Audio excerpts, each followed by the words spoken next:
여섯 번째 서한. 예수, 마리아, 요셉. 요동 백화점에서 1843년 1월 15일. 지극히 공경하올 르그레지와 신부님께. 지극히 공경하올 신부님, 저는 계획한 대로 12월 23일에 떠나 나흘 후에 아무런 장애 없이 변문에 도착했습니다. 변문에서 멀지 않은 곳을 지나가다가 길에서 굉장히 큰 무리를 거느리고 북경으로 들어가는 조선 임금님의 사신 일행을 만났습니다. 하느님의 안배로 그 일행 중에 김 프란치스코라는 조선의 연락원이 저에게 다가오고 있었는데 저도 그를 모르고 그 역시 저를 알아보지 못하였습니다. 결국 제가 그에게 신자냐고 물었더니 그는 그렇다고 대답하고 세례명은 프란치스코라고 말했습니다. 그래서 저는 함께 온 중국인 안내자들을 멀리서 뒤따라오게 하고 그를 따라가면서 우선 조선에 계신 신부님들의 안부부터 물었습니다. 그의 대답을 들어보면 신부님들은 종교의 이유로 살해되었고 200여 명의 신자들도 사형당했는데 그들 중 대다수가 지도급 인사들이었다고 합니다. 저의 형제 토마스의 부모도 살해되었는데 부친 최경암 프란치스코는 곤장으로, 모친 이성례 마리아는 칼을 받아 순교의 하관을 받았다고 합니다. 저의 부모 역시 많은 고난을 당하여 부친 김재준 이나시오는 참수되었고 모친 고 우르슬라는 의탁할 곳이 없는 비참한 몸으로 이곳 저곳의 신자들의 집을 떠돌아다니고 있다고 합니다. 이 밖에도 프란치스코가 저에게 이야기한 것이 매우 많으나 여기에 다 기록하기에는 너무 장황할 것 같습니다. 지극히 공경하올 앵베르 주교님은 이미 오래전부터 배신자와 포졸들의 수색을 받으시어 수원이라는 곳에 은신하였는데 김 여상 유다스가 지옥의 심부름꾼들을 거느리고 그곳에 당도하자 주교님은 쉽사리 더 피신할 수 없음을 아시고 스스로 포조들 앞에 나아가 재판소로 끌려가셨다 합니다. 주교님은 신부님 2분, 모방, 샤스탕도 자수하지 않으면 천주교인이라는 이름까지 전멸될 것이라는 말을 들으시고 서한을 보내 2분의 신부님을 서울로 불러 올려 다같이 한날에 순교의 하관을 받으셨다 합니다. 오, 이분들은 참으로 찬란한 영광을 받으셨습니다. 그리스도의 깃발 아래 용맹하게 싸워 승리를 얻은 후 황제의 붉은 옷을 몸에 두르고 머리에는 면류관을 쓰고 천상 성소로 개선 용사로서 들어가셨을 것입니다. 그러나 조선은 얼마나 불행한 땅입니까? 그렇게나 여러 해 동안 목자들을 여의고 외로이 지내다가 갖은 노력을 들여가며 가까스로 맞이한 신부님들을 일시에 모두 잃었으니 이 조선은 얼마나 불운합니까? 적어도 한 분만이라도 남겨두었더라면 좋았을 것을 모두 다 삼켜버렸으니 조선은 참으로 안타깝고 괘씸합니다. 요새는 박해가 멎어서 신자들은 조금 안정을 누리고는 있지만 신부님들이 계시지 않아 마치 목자 없는 양떼처럼 탄식하며 방황하고 있답니다. 근년에 신앙을 받아들였다가 주요한 배반자가 된 김여상은 사형을 당하였다고 합니다. 그의 사형 이유는 그가 흉악한 인간으로서 남들을 공적으로 해쳤기 때문 외에 다른 이유는 없는 듯합니다.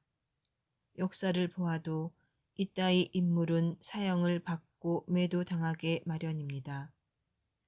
다른 사람 하나는 자기 아내의 부모를 신고하였으므로 국법에 따라 교살당하였습니다. 신부님들과 수많은 신자들을 체포한 포졸 대장도 짐작하건대 남에게 불의한 짓을 저지른 탓으로 간직을 박탈당하고 유배된 후 사형을 받았다고 말들 합니다. 주변 상황이 허락치 않아서 그 밖의 소식을 더 오래 물어볼 수가 없었습니다. 메스트르 신부님을 인도하기 위하여 변문으로 되돌아갈 수 있느냐고 그에게 물었더니 외교인들의 의혹과 박해의 위험이 없이는 불가능하다고 대답하였습니다. 그는 외교인 친구들이 있어 그들의 도움으로 중국에 들어가 북경까지 갈 수 있는 허락을 얻어서 사신들의 일행 중의 명단에 올라 수행하고 있는 중이라고 합니다. 그는 저에게 인내심을 가지라고 충고하였습니다. 그리고 선교사 신부님의 입국에 대하여 다른 신자들과 함께 만반의 준비를 다 갖추도록 전력을 쏟겠다고 약속하였습니다. 저는 신부님들이 1년 후에야 담당 선교지인 주선으로 입국할 수 있으리라는 생각이 들어서 2월쯤에 신부님을 인도할 준비를 할 마음으로 제가 곧 조선에 들어가는 여행을 계속할 차비가 되어 있음을 그에게 밝혔습니다. 그리고 그에게 어느 누구라도 조선에 입국할 수 있겠느냐고 물어보았더니 그는 국경을 통과하기가 아주 어렵다고 잘라 말하면서 오직 유일한 방법은 가난한 나무꾼 행세로만 입국할 수 있을 듯하다는 것이었습니다. 저는 이쯤 듣고 나서 그가 가지고 온 편지들을 받고 그와 작별한 후 변문으로 다시 돌아와 하루를 지냈습니다. 이튿날 밤 1시쯤 일어나서 옷을 갈아입고 중국인 안내자들을 작별한 후 길을 걷기 시작하였습니다. 해가 넘어갈 무렵에 의주 읍내가 멀리 보였습니다. 과연 무사히 통과할까 하는 걱정이 마음을 줄어들게 하였습니다. 특히 나무알 칼을 잊어버리고 변문에 놓고 왔기 때문에 더욱 걱정하지 않을 수 없었습니다. 그러나 하느님의 자비에 의지하고 예로부터 복되신 동정 성모님의 보호하심에 의지하는 자는 아무도 버림받지 않는다고 확신하면서 성문을 향해 다가갔습니다. 성문에는 군인이 지키고 서서 지나가는 사람마다 통행증을 내놓으라고 요구하였습니다. 저는 그때 마침 변문에서 소를 몰고 돌아오는 사람들 틈에 끼어 지나갔습니다. 그곳에 있던 군인이 저에게 통행증을 요구하려는 차례가 되자 세관원들한테로 갔습니다. 저는 유행이 몸집이 큰 소들의 덕을 톡톡히 보았습니다. 그러나 이것으로 위험이 끝난 것은 아니었습니다. 세계안에서는 여행자들에게 한 명씩 세관장 앞으로 나아가 성명을 대라고 하였습니다. 날이 어두웠으므로 불을 켜놓고 조사를 하고 있었습니다. 그 세관장 외에도 다른 세관원 한 사람이 높은 곳에 서서 아무도 달아나지 못하도록 두루 살피고 있었습니다. 그러는 동안에 저는 어떻게 처신해야 할지 몰랐습니다. 한편에서는 먼저 주산을 받은 사람들이 떠나기 시작하기에 저는 슬그머니 그들 뒤를 따라 나섰습니다. 그런데 저의 등 뒤에서 세관원이 저를 부르며 통행증도 내지 않고 가느냐고 호령하였습니다. 그가 연거푸 저를 부르기에 저는 통행증을 벌써 내주었다고 대답하였습니다. 그리고 나서 그들이 저를 뒤쫓아오는 줄로 믿고 달아나 성 밖에 변두리로 나왔습니다.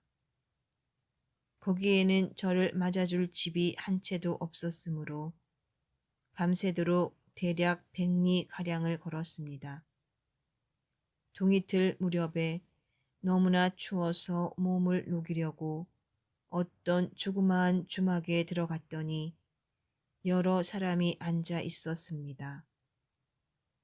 그들은 제 얼굴과 의복을 살펴보고 또 말소리를 들어보고는 외국 사람이라고 잘라 말했습니다.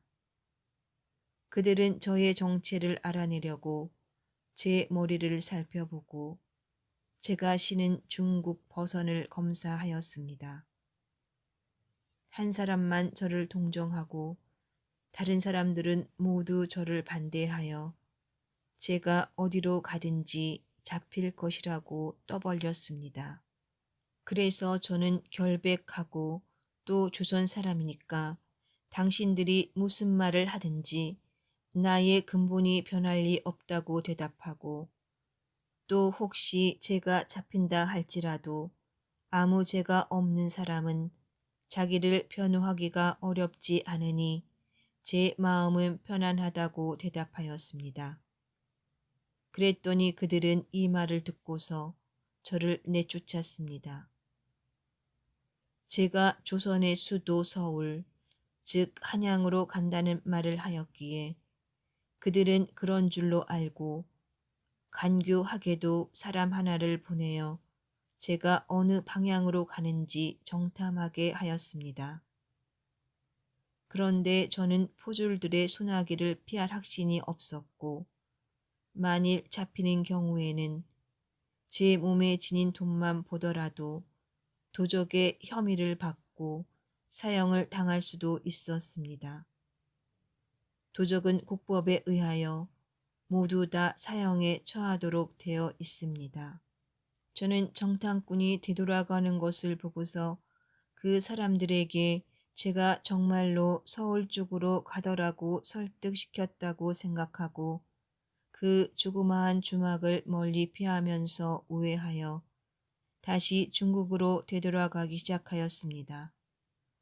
그러나 해가 뜬 다음에는 감히 길에 나서지를 못하고 수목이 무성한 산속에 숨어 있었습니다.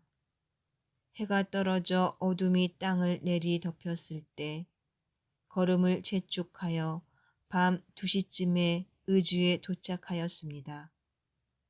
거기서 바다와 반대쪽, 즉 읍의 왼편으로 방향을 정하여 길도 없는 험악한 곳을 헤맸습니다. 이런 곳에도 사방의 집들이 보이기에 저는 국경 수비대 막사로 여겼습니다. 제가 압록강에 도착하였을 때에는 벌써 해가 떠올라 사방을 환하게 비추고 있었습니다. 첫째 강과 둘째 강을 건넌 뒤에 황막한 들길을 걸었습니다. 여기는 낮 동안 조선 사람들이 중국으로 들어가기도 하고 다시 고국으로 돌아오기도 하는 길목이었습니다. 저는 걸어가는 도중에 옷을 중국 의복으로 갈아입느라고 나머지 한나절을 다 소비하였습니다. 다시 일어나서 약 100리 길을 걷고 나니 해가 떠올랐습니다. 계속 길을 걸어 저녁때가 지나 변문에 도착하여 하룻밤을 지냈습니다. 그리고 몇 가지 물건들을 마련하고 5일 만에 백화점에 도착하여 공경하올 메스트르 신부님에게로 돌아왔습니다. 지금 우리는 3월에 프란치스코가 돌아오기를 기다리며 편안히 지내고 있습니다. 기도 중에 하느님과 복되신 동정 마리아 대전에 정성껏 저를 기억하여 주시기를 청합니다. 공경하올 신부님, 안녕히 계십시오. 공경하올 사부님께 순명하는 아들 김의 김 안드레아가 올립니다.